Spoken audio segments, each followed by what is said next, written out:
كتاب الله عذرا ثم عذرا، فبعض الناس قد أولاك هجرا.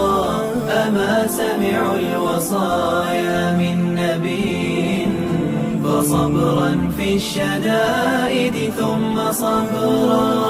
فذاك يرتل الأعلى ويعلو، وتلك تجود الآيات تترى.